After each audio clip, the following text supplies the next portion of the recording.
Bonjour tout le monde. Parashat Vayishlach. Je voudrais d'abord vous rappeler que nous vivons dans un monde interactif. Pendant tout le temps, toute personne, je dirais sans exception, est constamment conditionnée et reconditionnée par son entourage.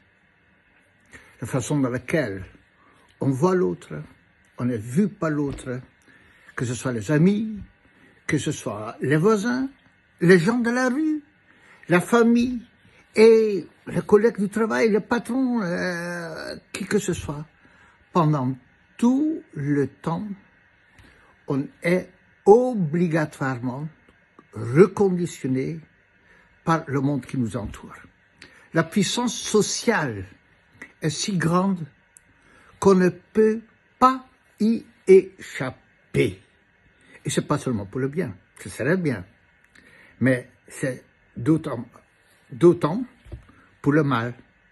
Ça veut dire, si on vit avec un monde qui a des valeurs moindres que nous, même les gens de la rue, automatiquement, rien qu'en le regardant, on perd quelque chose de la pureté de soi.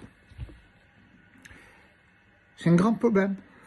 Vient Yaakov Avinu dans la paracha, il va rencontrer Esav, il connaît le danger, il sait tout, il annonce à Esav, Im Lavan Garti Vaecharatata. J'ai habité chez Lavan.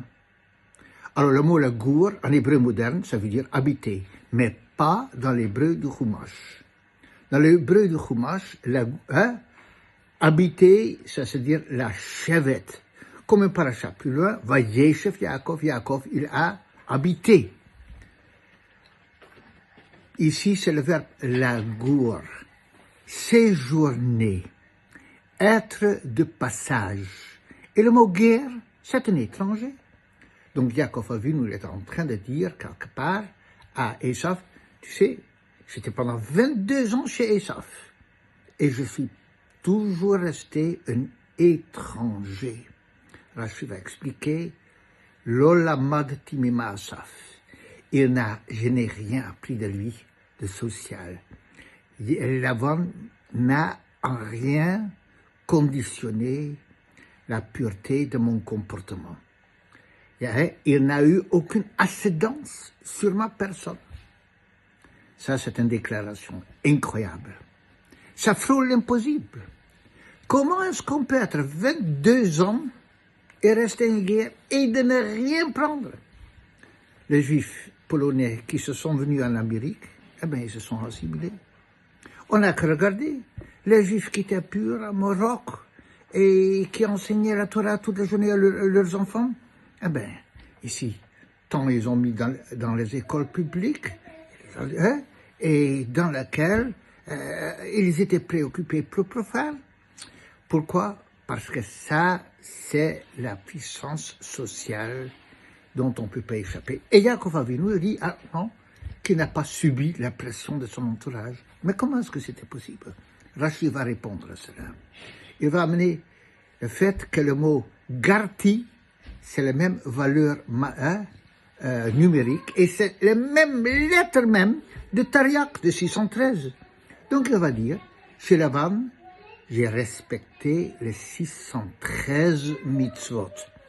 Qu'est-ce que cette jolie information veut dire? Quand est-ce qu'on peut résister? Oui, la possibilité existe, il n'y a pas de fatalité. Mais pour cela, il faut un attachement inconditionnel à la Torah et les mitzvot. Si on sait que la préoccupation à tout instant, c'est pas la réussite sociale, c'est pas la réussite matérielle, c'est pas de plaire. Si à tout instant de ma vie, ma préoccupation est dans la mitzvot, alors à ce moment-là, même chez les Lavan, on est capable de rester en guerre, un étranger. Parce que la puissance de la mitzvot, c'est la seule chose qui est plus fort que la puissance sociale. Mais il faut y adhérer inconditionnellement. Et ça, Maaseh Avot Simon Labanim, Nous avons ça dans notre ADN comme héritage de Yaakov Avinu. Celui qui veut, il en a la possibilité. Shabbat shalom à tout le monde.